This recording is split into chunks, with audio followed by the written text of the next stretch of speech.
signal now for when I'm needed. But when that light hits the sky, it's not just a call. It's a warning to them.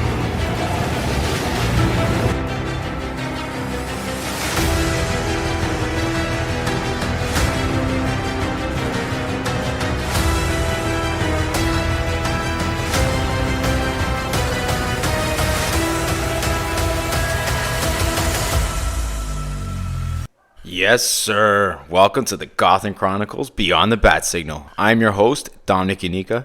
Join me as we dive into the depths of Batman's lore, dissecting the Rogues Gallery, and uncovering the stories of our iconic vigilante known as the Dark Knight. Thank you very much for tuning into today's episode, where we are going to cap off a banger of a series, The Penguin, Episode 8, A Great or Little Thing. That is episode 8 of The Penguin, and that was it, ladies and gentlemen. Now, before we get into today's episode, I need to thank every single one of you listeners for tuning in. For those of you in Canada, States, and even in Europe. Shocking. Thank you so much for listening. You can catch all new episodes anywhere you listen to podcasts, including Apple, Spotify, iHeartRadio, and I know a lot of you guys listen through Xbox and Chrome, which is wild to me, but hey, go for it. And also, we have a YouTube page. Follow along. There's going to be a description when you click on the episode. And yeah, please. And also, rate and review the show, as it really helps spread the word and gets the word out on Beyond the Bat Signal. And if you can, leave a 5-star. Or hey, heck, if you're like, this show's all right, by all means, listen, write a review and be honest, because it's all constructive, and I'm all for constructive criticism. So yeah, thank you very much. Now, let's get into episode 8 of The Penguin. Now, I think that I'm going to be jumping all over the place. But the one thing, I guess we'll talk about the title of the episode, A Great or Little Thing, where the meaning behind it is where each man destroys the thing that they love the most. And I thought that was so fitting for this episode, as we see a lot of people destroy what they've known or loved their whole life. And you see it with a lot of the mob bosses, the younger mob boss killing their older boss, like Link killing, I think it was Zhao, the big dog.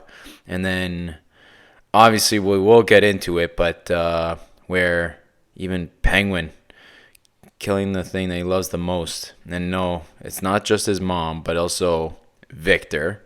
So I thought that was so fitting for this type of episode, where there was just so many twists and a lot of just ruthlessness all throughout the episode. Now, the start of the episode, I thought was wild, because here we have the backstory to good old Frances Cobb and what she was planning to do with Oz. And she ended up calling Rex over. And keep in mind that Frances right now is under the influence of Dr. Julian Rush's light therapy. And she calls Rex over to handle Oz, because she knows exactly what Oz did. That he was the one who actually killed his brothers. And she found the flashlight, and she knew that he lied. And he was with them that night, and he just let them die. And she was just like, I have literally the devil in my house. And she was willing to lose another son because of how heartbroken she was. So it kind of does like another replay of episode 7, where Frances goes to her son Oz and is saying, like, listen, we're going to go out and we're going to go to a jazz club, which ends up being Monroe's. So obviously Oz is all happy. He's finally got his mom all to himself. And while they're there at the jazz club, he keeps on reassuring her that he's going to give her everything she wants. Now, when Oz is saying all this, you can tell, like, he's like, everything's going to be okay, Ma. And he looks at her and then continues watching just the show. And obviously, you could tell that him losing his brothers, he was not fazed whatsoever. He was just happy that he was with his mom, right? Probably, it's almost like is it Oedipus, where, he's like just in love with his mother. And, but obviously there's something that's not right with Oz, where it just doesn't sit right. It's almost unsettling to see how he lost two family members, two brothers, and his continuing life like it never happened, unfazed. And like, while you're looking at Frances sitting there with her son, she's obviously upset, but there's like a darkening in her soul, like she's just visibly upset, and as any mother would be. And then there's just Oz sitting there and just looking on like nothing happened. But after watching it a second time, there's no doubt that Frances had a huge influence, and we kind of saw, like, it was almost like an abusive mother, but she had an influence on Oz, and saying, you promised me this, you promised me that, and there was a sense of like anger towards him, and we kind of figure out why, because the whole time Frances knew that it was Oz that killed the brothers, right? She knew that Oz didn't know that she knew, though. But Oz also shaped her because of what he was promising her. He was so convincing, and that's what makes the Penguin so great, right? This is what makes Oz amazing at what he does. He was able to get out of every situation, including the death of his brothers, where his mom couldn't even act on it. So as a viewer, or as the viewers know, and it's unraveled, is that we know that Frances knows what Oz did. Okay, so then one of the following scenes was obviously Oz. It has a huge, cloth just stuck in his mouth, and he couldn't say a single thing. And then it's like a therapy session. There's Sofia, who it almost looks like she has like a noose wrapped around her neck, which is fitting, hangman. Even though she wasn't it, but that's her nickname. And it's a therapy session as to trying to interrogate Oz to say, do you want to tell your mother what you did? I know what you did. She knows what you did, but why don't you admit it? And he's like, I have no idea what you're talking about. So they have Frances sitting down, tied up, and she is basically has her hand exposed, and then they have the cutter, which looks like it's like a cigar cutter, but probably the same cutter that cut off Alberto's thumb, and they're about to go do it to Frances. So Sofia brings Frances and Oz back to that rundown jazz club, which is just so fitting, right? Because that's pretty much where she finds out, for one, and the Penguin starts to be formed, right? It's like almost like, this is where you created this little monster. And it's all about interrogating Penguin to try to get him to admit what he did to his brothers. And he can't bring himself to it. He's using the disease that she has against her. And he's like, it's your disease that's talking, Ma. And she's like, just say it. I know what you did. And he can't do it. And then one of the big gut punches prior to the other thing that was hit the gut, but she just goes, and I don't think as for Oz, he could ever forget these words, but she's like, I hate what you've done. I will never stop hating you. I'll never forgive you for what you did. And I was just like, oh, like that's a big gut punch. And it was these eyes of hatred that you can just see penetrating right towards Oz, and the hurt that's in his face. And then to cap it off, she walks right up to him and says, I should have let Rex kill you when he had the chance. And I was like, oof. A mother saying that to her son. And, watching all this is just so uncomfortable. Watching her thumb almost get all like cut off. Like I was literally like Victoria was watching with me, my wife, and I was covering my eyes while having like, the middle cracked open, just see like, is it happening? Is it happening? And he was willing to let that thumb get cut off. Penguin was not going to admit what he did. And he was just like, I'm willing for my mother to lose a thumb in order to maintain this lie and admit what he did. Then there was this broken bottle that Francis smashes and just stabs Oz. But then if it's followed by like, there's obviously a lot of tension, a lot of stress, and a lot of anger. And it kind of the camera goes to Sofia, and she just has this smirk like, I love what I'm seeing. Like, this is exactly what I want to do to Oz. And with Sofia, it's fascinating because she can't bring herself to kill the one person that Oz loves, which was because she's not a killer. She was never a killer. Like, prior to her going to Arkham, it was just, she was a nice human being. And then after she came out, yeah, Arkham changed her, right? And she was a product of her surroundings, unfortunately, meaning being the Falcone crime family and also being in Arkham. But her story is so tragic, and we're going to go back to that. But, what followed was with all the stress that Frances was experiencing, she then experienced a stroke and just collapsed. And my God, the way she hit that floor, I mean, ow. Like, I don't know how she didn't do that without any padding, or if that was even real, but it had to be real. Like, that was the ultimate collapse. She just dropped. In the words of Kramer from Seinfeld, she dropped like a stone. Now, the moment that she dropped, Penguin began to freak out. And it almost seems like this sense of anger. And he somehow unties himself, breaks the chair, and gets out of this situation. He even kills that, what was it, like that crooked cop that actually brought him back to Sofia. Just pops him right in the head. And he ends up getting into a car and then takes off with his ma. And he brings her afterwards to a hospital to take care of her. And again, Oz gets out of another situation, and Sofia cannot close. Then we finally get a call from Victor. And Victor is just like, obviously he's there. He tries to recruit all the mob families to take down Sofia.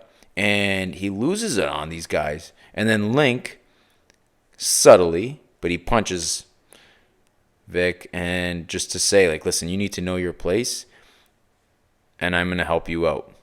So pay attention to your phone, basically, right? And Link becomes such an important part of the story.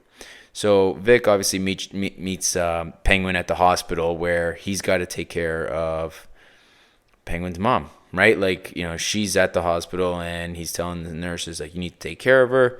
And then that's the last we see of her up until near the end of the episode.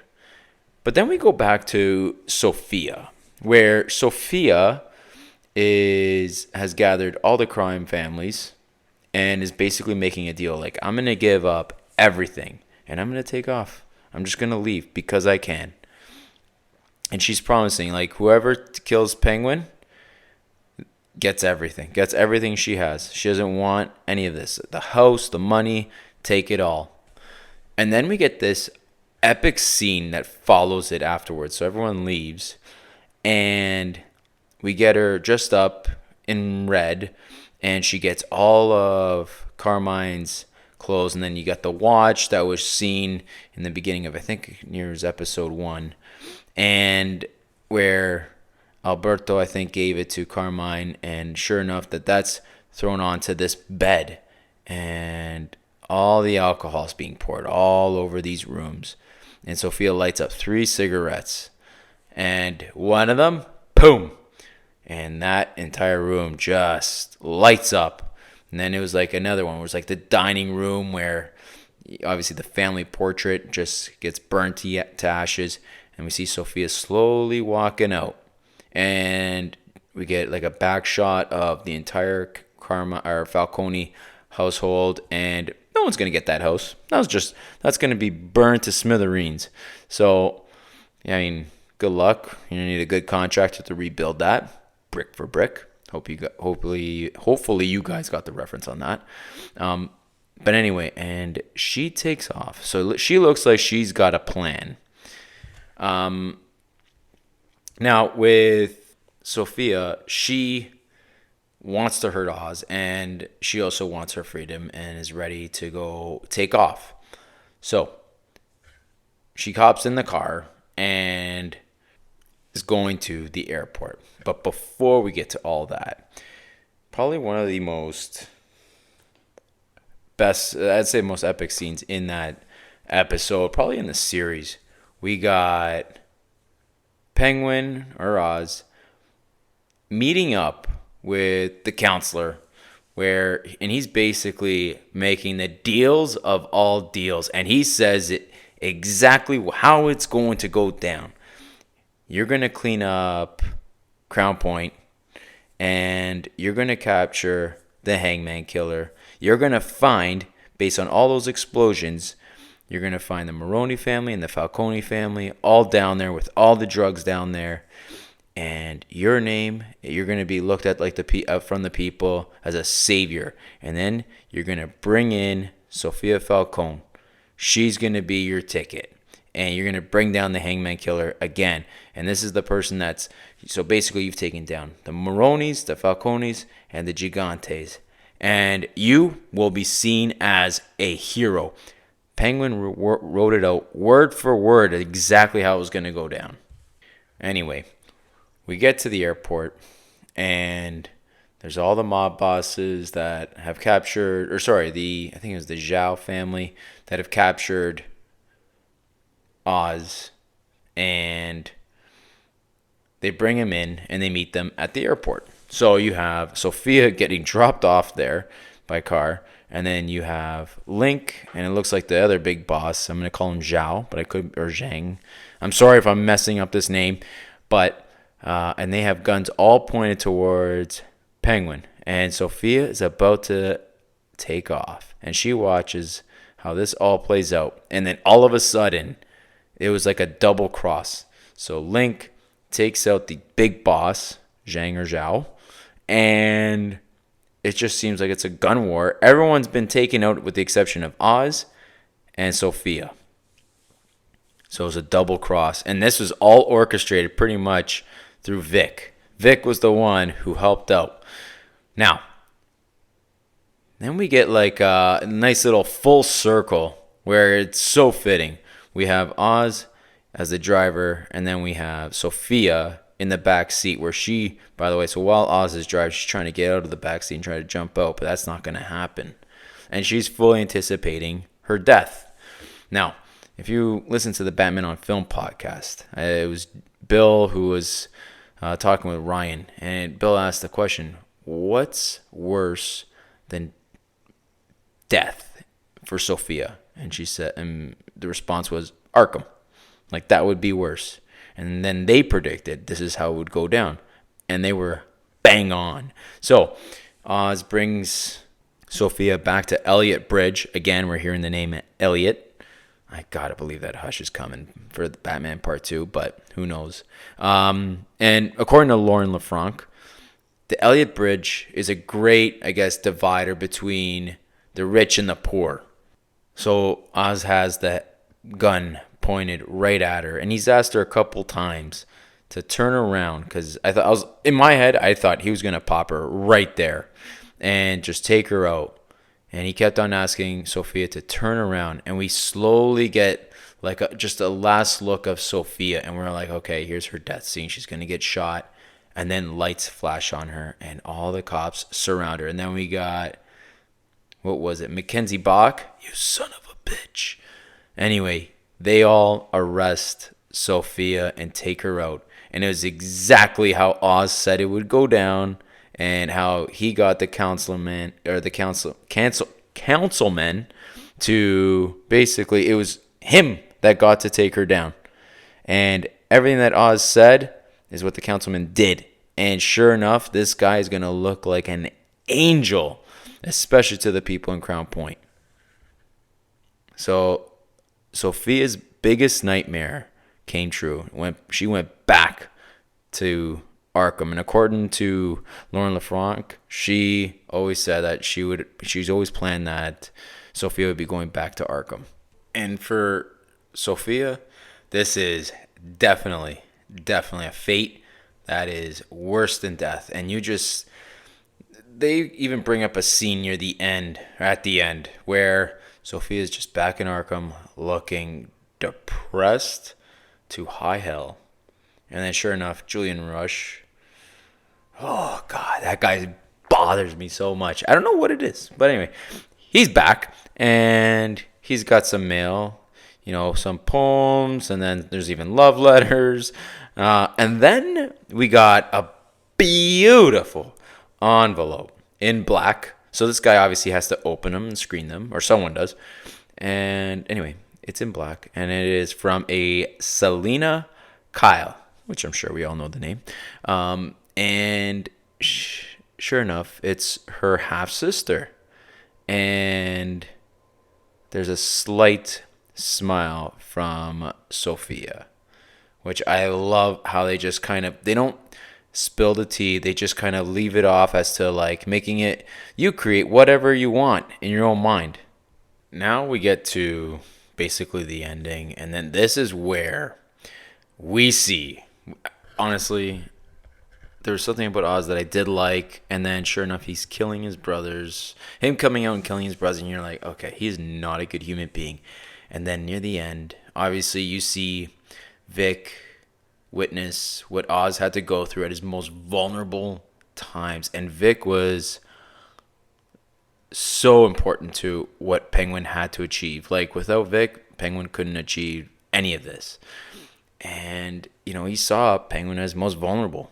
And, with Oz being told that his mom is basically a vegetable, and she suffered a serious stroke, and that is it. She's basically a vegetable. And he was heartbroken. He was crying.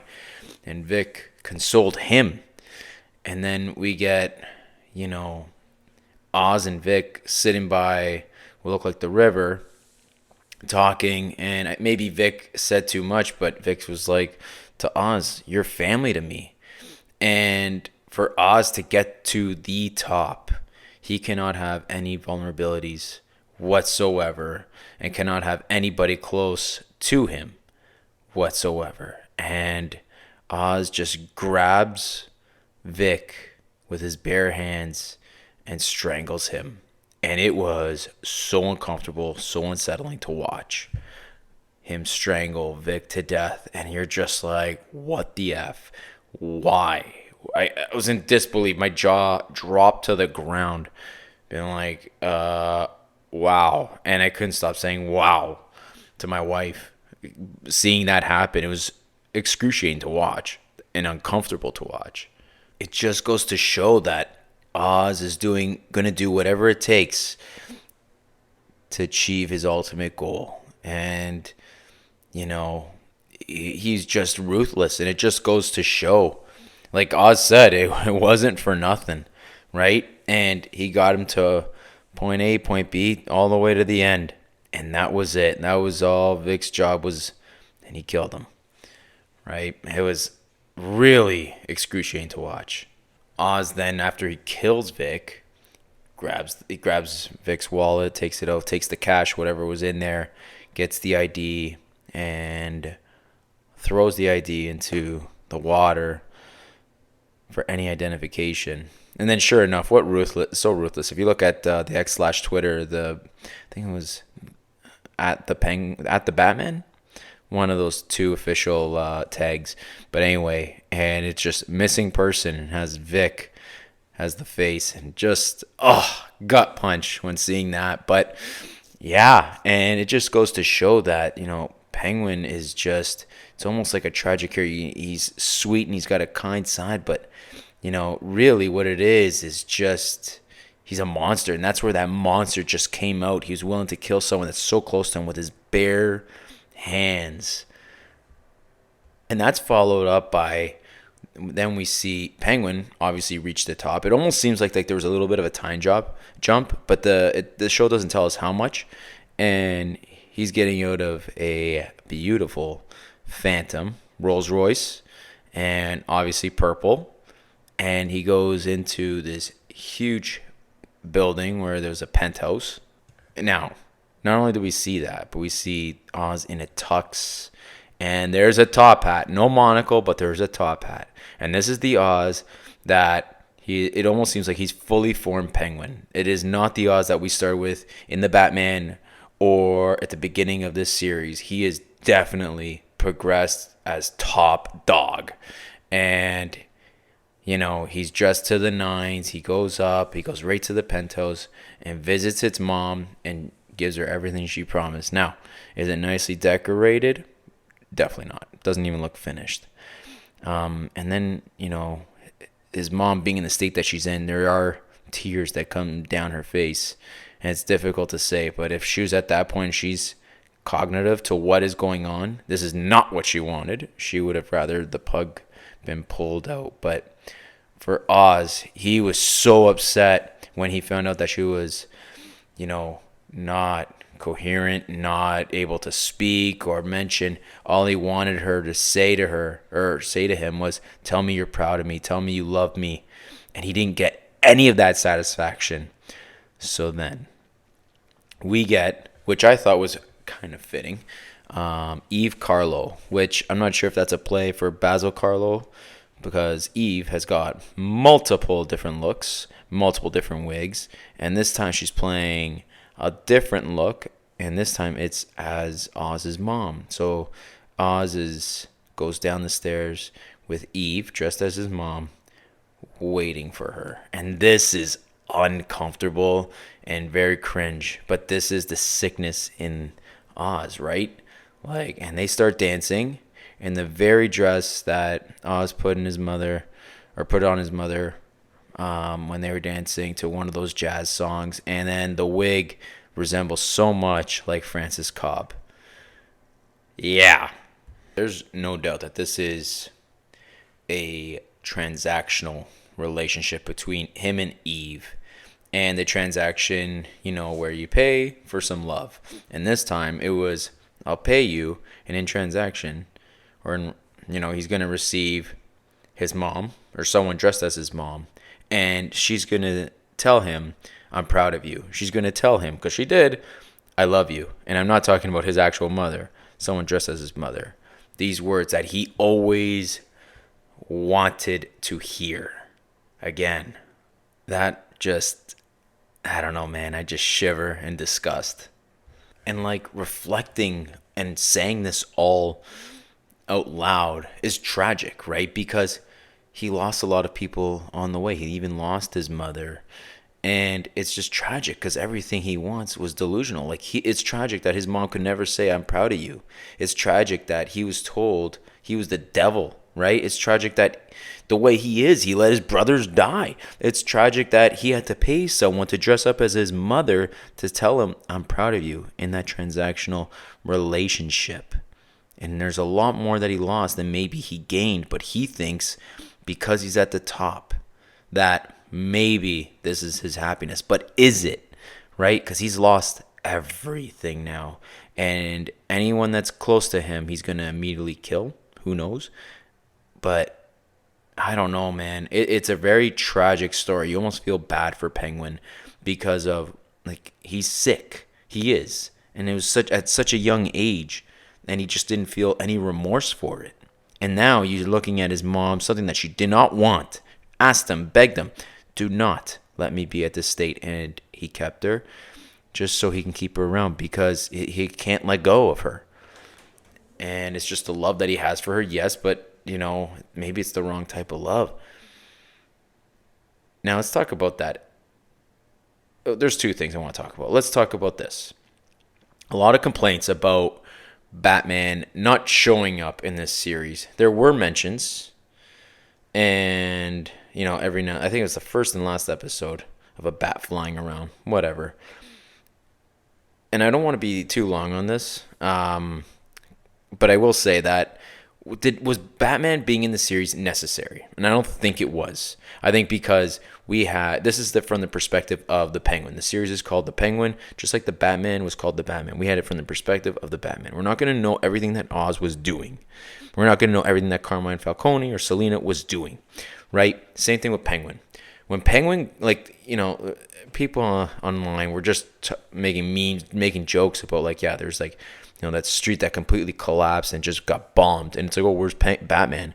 Well, keep in mind, Penguin was whacked and immediately brought away. And we're still following along in the footsteps of what is going on with the Penguin. We don't know that the Batman didn't show up to these spots. We have no idea, right? And honestly, I think it would have taken away if we included either Batman or Bruce Wayne into this. Gordon, maybe we can include him, but I don't know. I just thought that we got the chief of police. That was more than enough. And to have Batman in it, I just thought it would have just taken away from the show. It was not necessary. I feel like that would have been shoehorned in and it just didn't belong, right? The ending, however, I absolutely thought was beautiful and perfectly fit, which was them lighting up the bat signal. Now, right before that bat signal hit the sky, it wasn't until Eve said, "Gotham's yours, sweetheart. Nothing standing in your way now." And then, flash.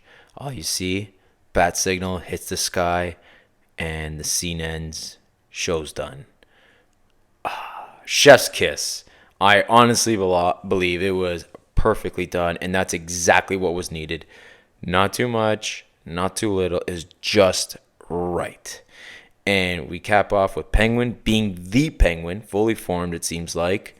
And we got Batman starting his next case.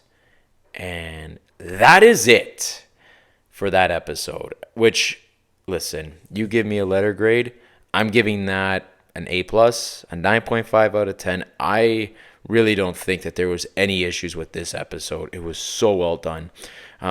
I still think about the first episode because 9 to 5 by Dolly Parton, that song is still replaying in my head. So catchy. But every single episode in this series was so well done. And I'm so curious to what you guys think about this series, about this show. I'd love to see a season 2. I'm not sure, but they did announce that, well, not them, but there are rumors that there will be another show just like The Penguin, whether it's about The Penguin or someone else. Rumor of Joker being mentioned, but it would be in between the Batman Part 2 and Batman Part 3. And I am all for it. I love the world Matt Reeves has built. There is nothing like this, and Batman should definitely not be part of DCU. And I'm talking about Robert Pattinson's Batman. But anyway, this Penguin series was so well done. Talk about home runs with every single one of these individuals. Lauren LaFranc, who ran this, the people who wrote the show, directed, the actors, actresses, all excellent. Even the one who played Victor, is it Aguiar? I don't know. But anyway, he played so well in his role. And talk about even breakout roles for Kristen Milioti. Does she not deserve an Emmy? Does Colin Farrell not deserve an Emmy? Literally edge of your seat episodes, just so well done. But yeah, definitely want to hear your thoughts on the episode. So feel free to shoot me a comment, whether it's on X/Twitter at BeyondBatSignal, or you can email me beyondthebatsignal@gmail.com. Now, before I go, I wanted to mention something, and so proud. I was so excited to be on this gentleman's show. Ryan Lauer has a show, in case you haven't heard it, but I'm sure you have, because I mentioned it multiple times, and I'm sure he's kind of a big deal. You mention his name, you get free hot dogs. So beyond, what is it? The Batman Book Club. Let me tell you, this guy's got a show, and you can listen to every single episode and pick up wherever you'd like, depending on the book. listen, I've listened to every single episode of his. But anyway, I was on, and I think he posted on Monday. But we talked Heart of Hush. So if you want, follow along. Ryan Lauer's The Batman Book Club, and he's got Twitter/X. It's called @TheBatmanBC. But he definitely has a podcast called The Batman Book Club, which highly recommend that you tune in. Let me know what you think. I had a lot of fun being on his show. He is so easy to talk to, really kind and generous with his time, and just, I don't know. The guy has a wealth of knowledge when it comes to Batman. He is, like, I know he says sometimes that he's a student of Batman, but man, this guy can recall information about so many Batman books like the back of his hand. And definitely had a great time being on his show. So, Ryan, if you're listening, buddy, thank you very much for having me on. Now, as for me, please feel free to follow along on X/Twitter @BeyondBatSignal. Shoot me an email at beyondthebatsignal@gmail.com, and rate and review the show. Please leave 5 stars, leave a comment, and I will read your review on the next podcast. Coming up next, I am going to be definitely posting a review on, I know this is taking a while, but The Last Halloween issue 2. Newsflash, I liked it a lot. I can't wait to discuss it. And yeah, that is it for me. And this is Beyond the Bat Signal, signing off.